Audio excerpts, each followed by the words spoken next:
Muslims cheer when Zakir Naik quotes the book of John, chapter 5, verse 30. Gospel of John, chapter number 5, verse number 30. I can of my own self do nothing.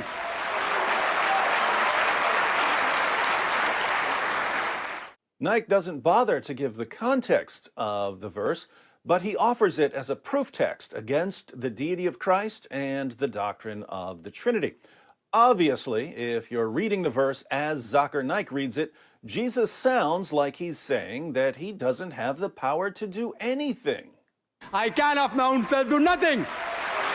So, according to Zakir Naik, Jesus' words in the book of John, chapter 5, verse 30, prove that he's just a man, a helpless human being, certainly not God. You can learn a lot about a man by considering how he reads the Bible. What can we learn about world-famous Muslim apologist Zakir Naik from his treatment of John 5:30? Let's find out by doing something that people like Zakir Naik don't want their listeners to do ever. We're going to read the passage. I'll just summarize the first 15 verses of the chapter. Jesus heals a man on the Sabbath, and this upsets the Jewish leaders. They regard miraculously healing someone as work, and you're not allowed to work on the Sabbath. We'll pick up the story in verse 16 of the chapter Zakir Naik quotes to show that Jesus is just a helpless human being. And this was why the Jews were persecuting Jesus, because he was doing these things on the Sabbath. But Jesus answered them, "My Father is working until now, and I am working." Uh-oh. You see, Jews weren't allowed to work on the Sabbath, but there was a discussion among the Jewish rabbis. They reasoned that since God sustains the universe even on the Sabbath, God works on the Sabbath. Jews don't get to work on the Sabbath, but God works on the Sabbath. How does Jesus answer the Jewish leaders when they complain that he's working on the Sabbath? He says, "My Father is working until now, and I am working." Like Father, like Son. Now, what does he sound like he's saying here? If Jesus says, "Yeah, I know human beings aren't supposed to work on the Sabbath, but God the Father is working on the Sabbath, so I'm working on the Sabbath too, because I'm the Son," what does he sound like he's claiming? He sounds like he's claiming to be in the same category with God. And as the next verse shows, that's exactly what the Jewish leaders thought he was saying. Look at the heading, by the way. Verse 18, "This was why the Jews were seeking all the more to kill him, because not only was he breaking the Sabbath, but he was even calling God his own Father, making himself equal with God." In the Bible, people or groups of people can be children of God in various ways. We're all children of God in the sense that God created all of us. This is the basis for Ahmed Deedat's sons by the tons response. "Oh, you claim that Jesus is the Son of God, but God has lots of sons in the Bible." Yeah, there are lots of sons of God in the Bible, but the phrase Son of God is used in different ways. The question is, what does the phrase Son of God mean when it's applied to Jesus? Does it mean something more than when it's applied to me? In this passage, Jesus is claiming to be the Son of God in a unique way. When he says that the Father is working on the Sabbath, so he's working on the Sabbath, the complaint is that he's calling God his own Father, making himself equal with God. Notice, the Jews thought that Jesus was claiming to be a separate God, a separate deity. He's the Son who's equal with God, but who can act on his own, separate from the Father. But Christianity doesn't teach that Jesus is a separate God, so someone is misunderstanding something here. Now, if Muslims are right, and Jesus is a mere human being and a Muslim prophet, he's going to correct their misunderstanding by saying, "Wait, you think I'm claiming to be equal with God? I'm not claiming to be equal with God. I'm only human, just like the rest of you." But if Christians are right, and Jesus is the divine Son who has the nature and attributes of God and who is one with the Father, he's going to correct their misunderstanding by saying, wait, you think I'm claiming to be a separate God? I'm not claiming to be a separate God. Yes, I'm God, but I don't act on my own. Everything I do comes from the Father because I'm one with the Father. Let's see what Jesus does. Verse 19. So Jesus said to them, truly, truly, I say to you, the Son can do nothing of his own accord. Oh no, Christians. Jesus says that he can do nothing of his own accord. That sounds very similar to verse 30, where Jesus declares, I can of my own self do nothing. But wait a minute. When Jesus says that he can do nothing of his own accord, does he mean that he's a helpless human being? Or does he mean that he can't do anything separately from the Father because he's one with the Father? Let's at least read the entire verse before we decide. So Jesus said to them, truly, truly, I say to you, the Son can do nothing of his own accord, but only what he sees the Father doing. For whatever the Father does, that the Son does likewise. Jesus does whatever the Father does? What mere human being, what mere prophet would say, everything that God does, I do too? So when Jesus says the Son can do nothing of his own accord, is he claiming to be a mere human being, or is he claiming to be the divine Son who's one with the Father and therefore can't do anything separately from the Father? Let's keep reading. For the Father loves the Son and shows him all that he himself is doing, and greater works than these will he show him, so that you may marvel. For as the Father raises the dead and gives them life, so also the Son gives life to whom he will. If the Father raises the dead, so does the Son. Why? Because, as Jesus said, whatever the Father does, that the Son does likewise. Like Father, like Son. Let's continue. For the Father judges no one, but has given all judgment to the Son. Red alert, red alert. Theological red alert. Jesus says that the Father judges no one, but has given all judgment to the Son. But according to the Old Testament, God is the final judge. In chapter 3 of the book of the prophet Joel, God declares that the nations will be gathered and that he will sit to judge all the surrounding nations. The Quran also claims that God is the final judge. In Surah 22, verse 56, Allah declares, the sovereignty on that day, the day of judgment, will be that of Allah, the one who has no partners. He will judge between them. Allah is the final judge according to Islam. But Jesus says that the Father judges no one, but has given all judgment to the Son. There are two possibilities here. Either the Bible and the Quran are wrong and God isn't the final judge because he's handed all judgment over to a helpless human being, or God is indeed the final judge because Jesus is God, and within the nature of the one God, the Father has given all judgment to the Son. But why would the Father give all judgment to the Son? Jesus tells us.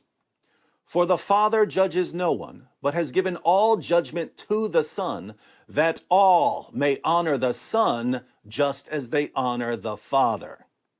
Father and Son are one, but the Father hands all judgment over to the Son so that all may honor the Son just as they honor the Father.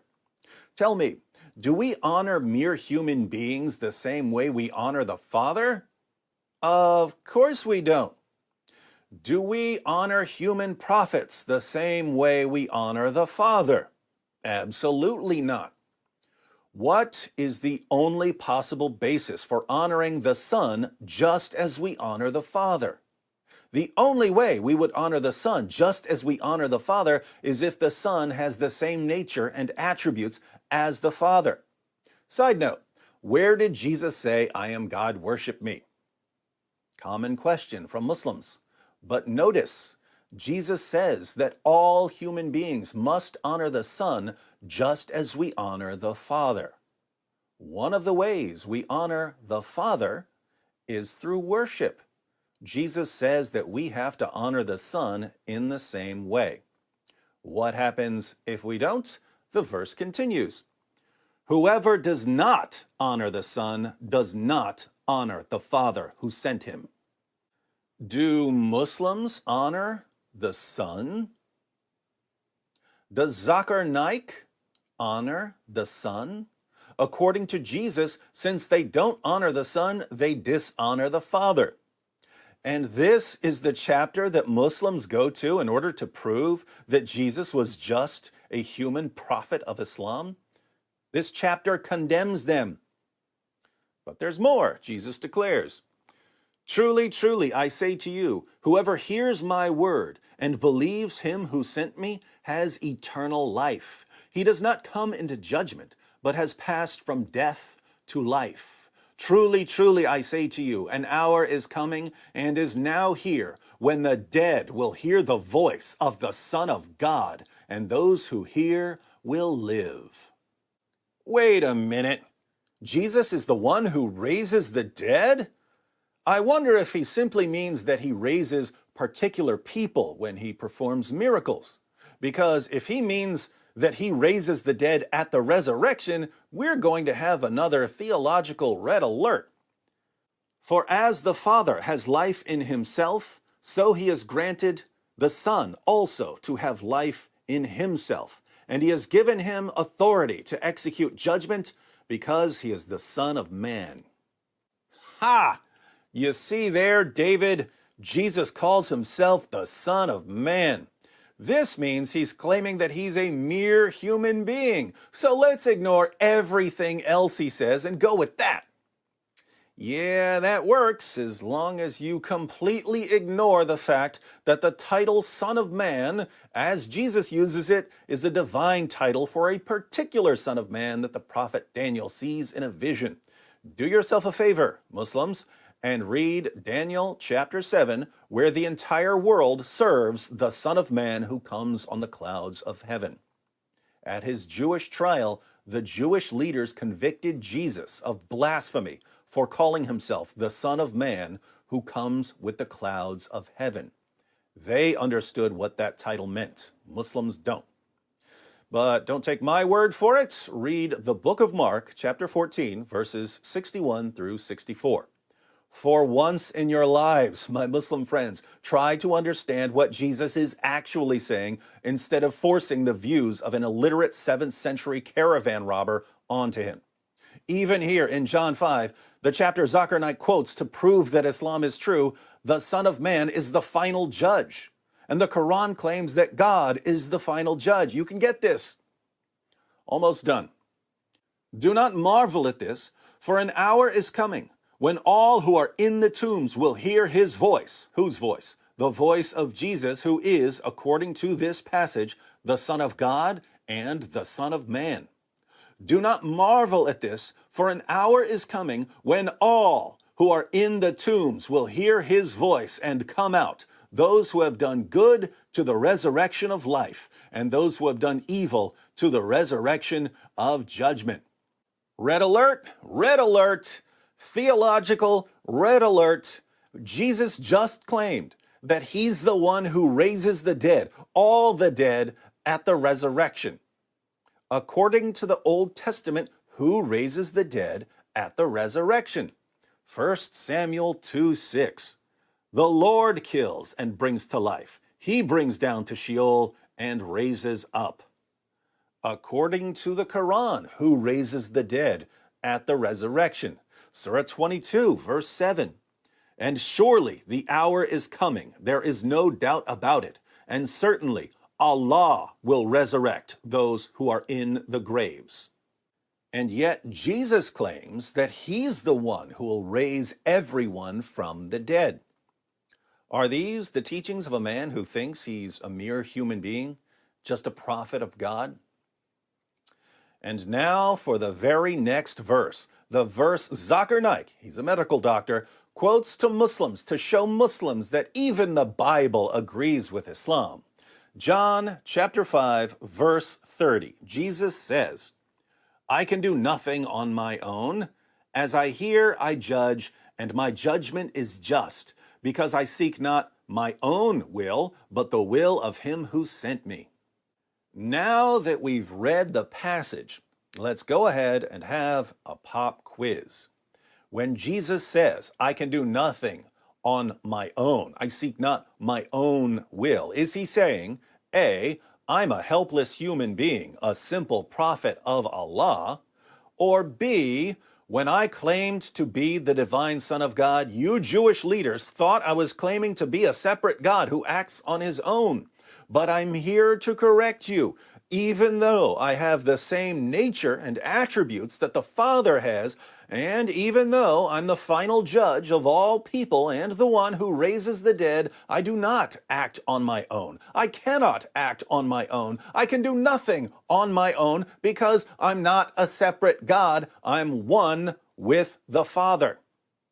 Which one is Jesus saying? And yet ذاكر Naik rips Jesus' words completely out of context, twists their meaning beyond recognition, and convinces his gullible listeners that Jesus in John chapter 5 agrees with Muslims. And the Muslims who are being deceived by ذاكر Naik cheer for him as he lies to them. Gospel of John, chapter number 5, verse number 30. I can of my own self do nothing.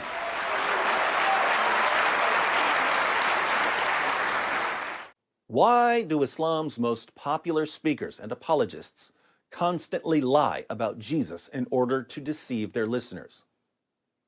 That's the spirit of Islam, my friends. And if you don't believe me that the spirit of Islam is the spirit of deception, sit down with your Muslim friends and show them this video. Show them that Jesus is clearly claiming to be the divine Son of God throughout the passage, and that ذاكر Naik completely, utterly, totally distorts the meaning of the passage when he rips verse 30 out of context. 99 times out of 100, your Muslim friends won't care. They won't care that ذاكر Naik is lying about Jesus, as long as ذاكر Naik continues doing something far more important, convincing Muslims not to question Islam. Hopefully, you'll sit down with the 1 out of 100 who does care, the one who's better than his religion calls him to be, the one who hates deception. If you sit down with him and show him how Muslim apologists constantly, endlessly lie about Jesus, he will soon be on his way out of Islam.